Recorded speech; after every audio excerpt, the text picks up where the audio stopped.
오늘은 이제 다니엘서 1장의 우리 세 번째로 하나님 주신 은혜로 살기라는 제목으로 잠시 말씀을 나누려고 합니다.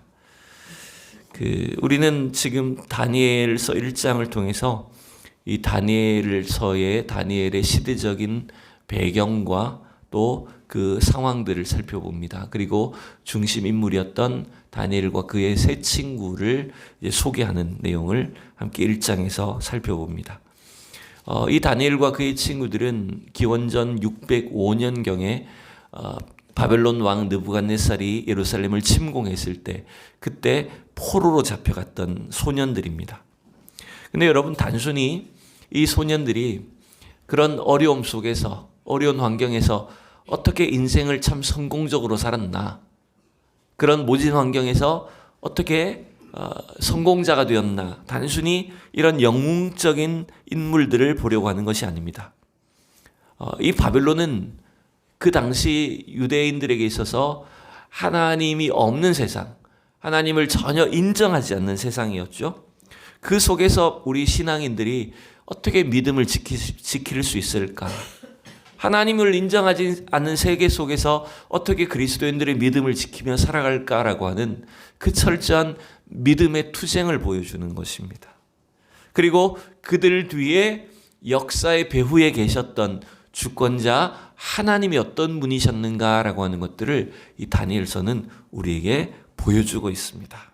그래서 저는 이 다니엘서 말씀을 볼 때 물론 다른 모든 성경 자체가 마찬가지지만 오늘 이 현실이라고 하는 세상을 살고 있는 우리 성도들에게 우리가 어떻게 믿음을 지켜야 할지, 하나님을 인정하지 않는 이 세상 속에서 우리 그리스도인들이 어떻게 믿음으로 싸우며 승리할 수 있을지를, 그런 구체적인 원리들을 배우고 습득하는 그런 말씀들이다라고 저는 생각을 합니다. 여러분, 가만히 생각해 보세요. 우리가 이 악한 세대 속에서 믿음을 지키기 위해서 어쩌면 저 산속에 들어가서 살아야 되지 않을까요? 차라리 그게 더 낫지 않을까라는 생각이 들지도 않습니까? 가끔 유튜브나 그런 다큐멘터리를 제가 잘 보는 편인데, 거기 보면 지금 오늘 이 21세기 현대 사회에서도요, 저 미국의 시골 지역에 가보면 마치 중세 시대처럼 사는 사람들이 있어요. 기독교인들입니다. 기독교인들 공동체 중에 유럽에서 이제 막 그 종교개혁 이후에 유럽에서 종교개혁 때문에 넘어온 초기 그리스도인들이 말하자면 중세시대의 신앙을 여전히 유지하고 살아야 된다. 그래서 철저하게 세상 문명이나 세상 문물을 거부한 채 공동체를 이루어가는 사람들이 미국에 꽤 많이 있습니다. 그 중에 참 유명한 공동체가 사람들이 누가 있냐면 아미시라는 사람들이 있어요. 아미시 공동체가 있어요. 여러분 못 들어보셨을 거예요. 이 사람들은 거의 외모가 어떠냐면요, 진짜 1500년대 사람들처럼 삽니다. 네. 그리고 옷도 직접 만들어서 입습니다. 그러니까 철저하게 세상 문명을 거부해요. 마차 타고 다닙니다. 직접 마차 만들어서 말 키워서 마차 타고 다니고, 옷도 다 손수 바느질해서 입고 다녀요. 단추도 만들어요, 여러분. 진짜라니까요. 지금도 그렇게 살아요. 근데 그게 자기들은 성경적으로 우린 철저하게 세상 문명을 거부하고 우린 성경 말씀대로 살겠다, 이런 사람들인 거예요. 또한 사람들은 약간 조금 더, 그 사람들은 발전한 사람들이에요. 이 사람들은 메노나이트라는 사람들이 있어요. 이 사람이 약간 제세례파인데, 이 사람들은 어느 시대냐면 약간 한 1800년대 사람들처럼 삽니다. 이 사람들은 세상 문명을 좀 받아들이긴 해요. 자동차도 몰고 다니고 TV도 보고 다 합니다. 핸드폰도 들고 다녀요. 그런데 세상에 어떤 그런 죄 지을 만한 그런 것들을 철저하게 구분하고 조심하는 편입니다. 그래서 미국의 여전히 그런 중세시대처럼 사는 공동체의 모습을 보면 가끔 그런 생각이 들 때도 있어요. 우리가 너무 세속적인 거 아닌가? 우린 그리스도인이라 하면서 너무 세상과 타협하고 살고 또 세상에 물들어 있는 게 아니야? 사실 저게 맞는 건 아닐까? 약간 이런 궁금증, 고민거리가 생기는 것도 여러분 사실입니다. 그런데 제가 이 다니엘서를 보다 보니까 그런 고민거리가 좀 해소가 되는 것 같아요. 왜냐하면 지금 이 다니엘과 그의 세 친구가 어디에 살게 된 겁니까? 어디로 끌려간 거예요? 바벨론이라는 세상으로 끌려간 겁니다.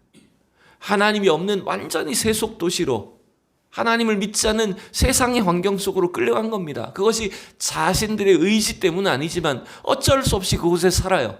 근데 하나님은 그곳에 사는 것 자체를 책망하는 게 아닙니다. 그 세속 도시에 살지만 어떻게 해요? 그들이 여호와 하나님을 경외하는 믿음 가운데 자기들 나름대로 뜻을 정해서 하나님이 기뻐하시는 그런 믿음의 기준을 세우고 신앙생활을 할 때 하나님 그들의 믿음을 기뻐하셨어요. 그들의 믿음을 통해 세상 가운데 승리하게 하셨어요. 여러분, 어쩌면 이 다니엘과 세 친구가 보여주는 그 신앙, 그 믿음이 우리 시대에 필요한 겁니다. 이 세상이라고 하는 타락한 문화 환경 속에 살고 있지만 날마다 하나님이 주시는 지혜와 은혜와 능력을 가지고 이 악한 세상을 이기며 사는 믿음의 사람들이 되기를 원하신다는 것입니다. 그래서 오늘 1장 말씀을 마무리하는 이 본문에서 하나님이 바벨론이라고 하는 이 세상 가운데 다니엘과 세 친구가 승리할 수 있도록 어떤 은혜를 베푸셨는가, 다니엘에게 베푸신 은혜가 무엇인가라고 하는 것들을 몇 가지 살펴보려고 합니다. 여러분, 우리가 이 땅을 이기는 것은 우리의 힘으로 이기는 게 아니에요. 우리가 똑똑하다고 이기는 게 아니에요. 하나님 우리에게 은혜를 주셔서 이기는 겁니다. 하나님 우리에게 은혜를 주셔서 이 땅을 사는 겁니다, 여러분. 그런 지혜와 은혜가 우리 오늘도 이 시대에 우리 성도들에게 필요하다는 것입니다. 첫 번째, 오늘 하나님께서 다니엘에게 그의 세 친구들에게 주셨던 은혜가 뭡니까? 그것은 17절에 정확하게 드러나 있죠. 17절 말씀을 같이 읽어봅시다. 하나님이 이 네 소년에게 학문을 주시고 모든 서적을 깨닫게 하시고 지혜를 주셨으니 다니엘은 또 모든 환상과 꿈을 깨달아 알더라. 아멘. 여러분, 제가 다니엘서 1장을 시작하면서 특별히 1장에서 우리가 주목해야 될 단어가 주다라는 단어라는 것을 말씀드렸어요. 주다라는 단어가 1장에 정확하게 하나님이 주시는 것이 세 가지가 기록되어 있어요. 그걸 차례대로 다시 한번 볼게요. 2절에 보면 이렇게 되어 있어요. 주께서 유다 왕 여호야김과 하나님의 전 그릇 얼마를 그의 손에 넘기심에, 여기서 넘겼다는 것이 줬다는 겁니다. 하나님이 유다의 왕 여호야김과 또 여호와의 성전 안에 있었던 그 각종 기구들을, 그릇들을 누구의 손에 넘기셨다고요? 누구 손에 주셨다고요? 그가 누굴까요? 여기서 느부갓네살 왕입니다. 바벨론 왕 느부갓네살 왕의 손에 넘기셔서 그것을 이방 신전에 두게 했다. 이건 여러분, 하나님이 주셨다는 것은 은혜를 주신 게 아니에요. 유다 백성들에게 엄중한 심판, 경고로서 지금 유다 왕이 잡혀가고 그들이 보물처럼 여겼던 성전 그릇이 빼앗기게 됐다는 겁니다. 이건 부정적인 의미에서 줬다는 거예요. 그런데 여러분, 그런 부정적인 상황 속에서 하나님은 다니엘과 그의 친구들에게 어떤 은혜를 주실까요? 9절에 보면 이렇게 되어 있어요. 하나님이 다니엘로 하여금 환관장에게 은혜와 긍휼을 얻게 하신지라. 여기서도 하나님이 환관장을 통해서 다니엘과 그의 친구들에게 은혜를 주신 거예요. 사람을 통해서 은혜를 받은 것처럼 보이지만, 사람을 통해서 여러분 잘 보인 것처럼 보이지만 그게 아니에요. 하나님께서 은혜를 주셔서 환관장이 그들을 좋게 봐줬다는 거예요. 오늘 17절은 하나님이 드디어 뜻을 정했던 다니엘에게, 그의 소년들의 친구들에게 뭘 주셨어요? 학문을 주셨대요. 그리고 모든 서적을 깨닫고 지혜를 주셔서 환상과 꿈을 깨달아 알 수 있도록 하셨대요. 여기서 주신다는 단어가 여러 번 나옵니다. 결국 여러분, 물론 다니엘이나 그의 친구들이 머리가 명석한 친구들은 맞을 거예요. 근데 여러분, 단순히 머리가 좋아서 학문을 깨달았을까요? 단순히 머리가 좋아서 놀았는데 시험 성적이 잘 났단 말일까요? 아니에요. 그들이 열심히 바벨론 학문을 배웠지만, 습득을 했지만 동시에 그들에게는 하나님이 주시는 지혜가 있었다는 거예요. 그 지혜 때문에 이 소년들이 남들보다 더 많은 것들을 깨달았다는 겁니다. 근데 여러분, 여기에서 주다는 단어를 제가 찾아보니까 사실은 한 번 더 나와요. 16절에 한 번 또 나와요. 16절에 보면 이렇게 돼 있어요. 그리하여 감독하는 자가 그들에게 지정된 음식과 마실 포도주를 제하고 뭘 주니라? 채식을 주니라. 여러분, 이거는 어떤 사건이에요? 지난주에 봤던 것처럼 다니엘과 그의 친구들이 감독자에게 제안을 했잖아요. 열흘만 시험해봐라. 그래서 우리가 채식만 먹고 우리의 피부가 우리가 어떤지를 한번 테스트해봐라라고 했을 때, 그때 감독자가 보니까 이 친구들이 더 윤기가 있고 건강이 더 좋아 보이는 거예요. 그래서 뭘 줬어요? 채식을 준 거예요. 이것도 준 겁니다. 근데 여러분, 이걸 생각해 보세요. 사실은 이 다니엘과 그의 친구들이 채식을 선택한 것은, 그래서 채식을 준 것은 은혜이기도 하지만 사실은 굉장히 모험을 택한 거예요. 어떤 모험입니까? 3년 동안 여러분 채식해야 돼요.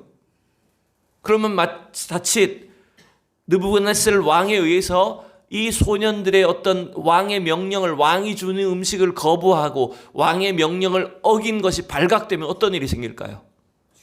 이 친구들은 심각한 위험에 처합니다. 그것을 허용한 신하들도 자칫 다 죽을 수 있는 거예요. 그러니 여러분, 여기서 채식을 줬다는 것, 채식만 먹고 살았다는 것은 단순히 건강을 위해서가 아닙니다. 이들이 지금 믿음의 기준을 정한 것 때문에 다니엘과 그의 친구들은 엄청난 손해와 핍박을 당할 수 있는 길을 선택한 거예요. 그런 길을 선택했는데 하나님 뭘 주셨어요? 어떻게 보면 세상이 주는 것을 거절하고 손해보기를 작정했는데 하나님 뭘 주신 거예요? 하나님이 지혜를 주신 거예요. 여러분, 여기에 저는 엄청난 은혜가 있다고 생각합니다. 여러분, 우리는 가끔 이런 생각할 때 있어요.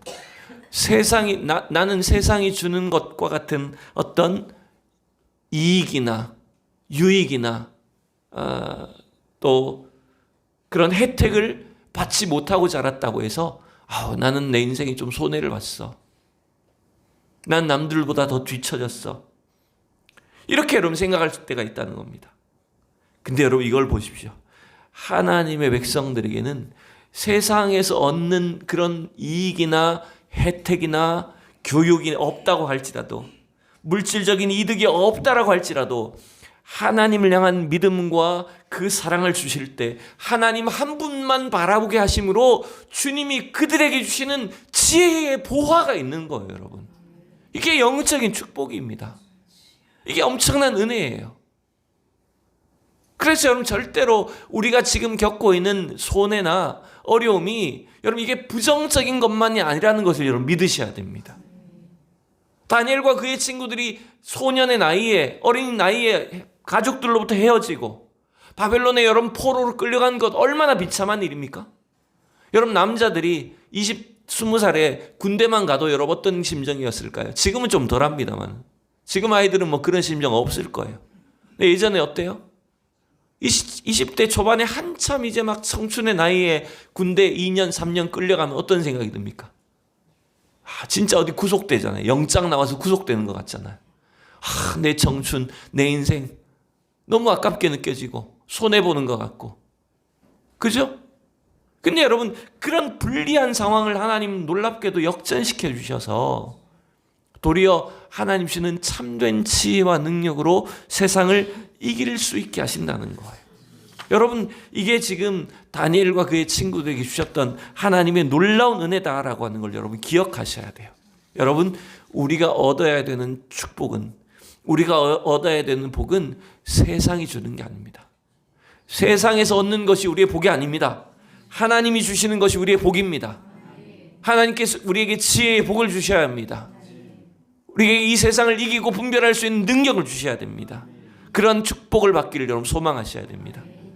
두 번째, 오늘 다니엘과 그의 친구들이 세상을 이길 수 있도록 주셨던 하나님의 두 번째 축복은 뭔지 압니까? 제가 첫 번째를 하면서 언뜻 힌트를 드렸는데 그것은 뭐냐면 하나님은 상황을 역전시키는 분이라는 거예요. 하나님은 다니엘과 그의 친구들에게 필요한 지혜를 주실 뿐만 아니라 그들이 처한 모든 상황을 역전시켜 주시는 분이라는 거예요. 이게 세상을 이기는 힘입니다, 여러분. 18절에서 20절을 보면 이렇게 되어 있어요. 왕이 말한 대로 그들을 불러들일 기한이 찼으므로 환관장이 그들을 느부갓네살 왕 앞으로 데리고 가니 여러분 몇 년 동안 교육했어요? 몇 년 동안 이 소년들을 준비시키고 훈련시켰습니까? 네, 3년 코스예요. 군대보다 더 길어요 지금. 3년간 이 친구들을 철저하게 여러분 먹는 것부터 입는 것, 그들의 언어, 생활, 습관, 문화, 교육 철저하게 바벨론 사람으로 만들어버리는 거예요. 그 3년간의 기한이 찼고 드디어 느부갓네살 왕 앞에 선 겁니다. 근데 이 친구들은 채식만 먹고 살았어요. 근데 여러분 어떤 일이 생깁니까? 우리가 아까 17절에서 봤지만 하나님께서 다니엘과 그 친구들에게 지혜를 주셨어요. 그러니 어떤 일이 생기죠?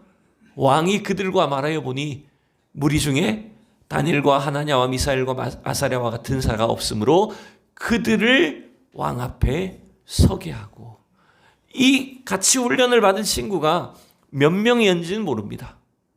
몇 명이 지금 이 합숙을 했고 같이 교육을 받았는지는 알 수는 없습니다만은 바벨론에서 자란 소년들도 분명히 있었을 것 아니에요? 바벨론에서 여러분 정규 교육을 받았던 친구들과 같이 경쟁했을 거 아니에요?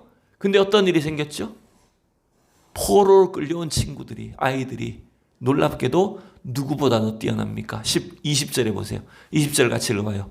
왕이 그들에게 모든 일을 묻는 중에 그 지혜와 총명이 온 나라 박수와 술객보다 10배나 나은 줄을 아니라. 여러분 다니엘과 이 친구 3명의 네 소년의 지혜가 그들에게 주셨던 하나님의 총명이 어때요? 그 함께 합숙하고 훈련했던 사람들 뿐만 아니라 이미 애굽의 이 바벨론에서 유명한 술객들, 박수, 무당들, 이 당시 여러분 박수, 무당들은 여러분 점을 치는 사람들일 뿐만 아니라 미래를 예측하는 사람들, 점성술의 대가들이에요. 제가 기록을 찾아보니까요, 기원전 500년경에 여러분 이 바벨론의 점성술이 얼마나 뛰어났냐면 나부리 만누라는 이 학자는요, 천문학자인데 점성술의 대가였어요. 이 사람은 그때 벌써 1년이 365일이라는 걸 계산했대요. 여러분 기원전 500년 전의 사람이 하늘의 별들을 보면 천체를 보면서 지구가 1년이 365일하고 6시간 15분 41초였다고 하는 것을 오늘날 시계만큼이나 거의 정확하게 계산하게 됐다는 거예요. 그렇게 발달했어요, 이때 학문이. 근데 지금 다니엘과 그 친구들의 지식이, 그들에게 하나님 주셨던 지혜가 같이 훈련받았던 소년들 뿐만 아니라 그 나라에 똑똑하다고 하는 사람들보다 어때요? 10배나 더 나았다는 거예요. 여러분 이게 뭘까요? 아, 다니엘이 진짜 머리 좋았구나. 단순히 이걸까요? 그것만을 말할까요? 아니에요. 하나님은 그들을 역전시켜 주신 거예요. 철저하게 어떻게 보면 식민지 포로에서 끌려온 아이들이 얼마나 멸시의 대상이었겠어요? 바벨론 사람 입장에서 보면 얼마나 하찮은 친구들이었겠어요? 근데 하나님 그들에게 주시는 지혜를 통해서, 능력을 통해서 그 당시의 상황을 역전시켜 버리는 거예요. 이게 여러분 하나님께서 우리에게 주신 은혜입니다. 여러분 그래서 우리가 어떤 어려운 상황에 처한다고 할지라도 낙심할 필요가 없어요. 왜냐하면 하나님 그 고난을 통해서, 어려움을 통해서 오히려 역전의 승리를 이루게 하시기 때문에 그래요. 그게 하나님 다니엘서를 통해서 우리에게 보여주시는 거예요.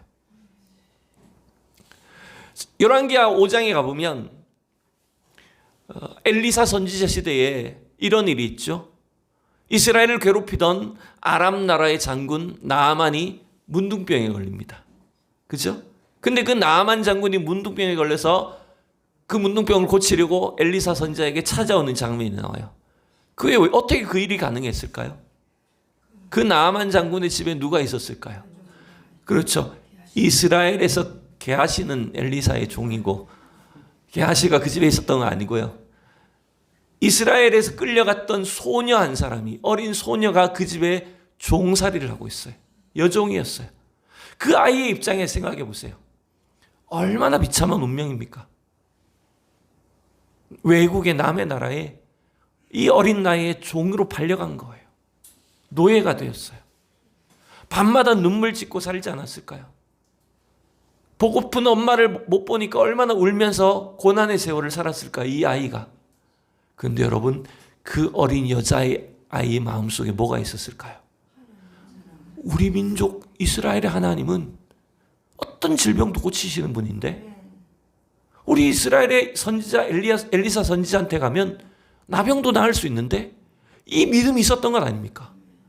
그 믿음을 가지고 자기 여주인한테 자기 주인한테 그 이야기를 던지니까 처음에는 웃었겠죠. 근데 여러분 나아만이 문둥병 걸려갖고 이제 지푸라기라도 잡는 심정이 되니까 어땠을까요? 혹시나 하고 그 아이의 말을 듣지 않았겠어요? 그러니까 어떻게 됐어요? 나아만이 그렇게 콧대가 높던 나아만이 엘리사 선지자 앞에 가서 결국은 복종하게 되고 이 나병이 씻음받게 된 거잖아요. 여러분 그 역사는 여러분 이 어린 하찮은 여종의 그 슬픈 상황을 하나님 역전시켜버린 거예요. 그게 하나님의 승리예요. 오늘도 하나님은 이와 같이 역사하십니다. 우리 성도들이 우리 믿음을 지키고 이 땅을 살 때 참 힘들어요. 고난이 많아요. 그런데 날마다 손해도 보고 억울한 상황도 경험하기도 하고 남들보다 여러분 뭔가 멸시를 당할 때도 있어요. 근데 여러분 절대로 걱정하지 마십시오. 여러분 그것 때문에 너무 자존심 상해하지 마십시오. 하나님 오히려 그걸 통해 역전시키십니다. 하나님의 능력과 승리가 드러나게 하시는 거예요. 여러분 그 일에 쓰임받아야 됩니다. 그게 하나님 주시는 은혜예요. 세 번째, 오늘 하나님은 다니엘에게 어떻게 은혜를 베푸셨을까요? 여러분 마지막 21절이 참 의미심장합니다. 같이 읽어봐요. 21절 시작.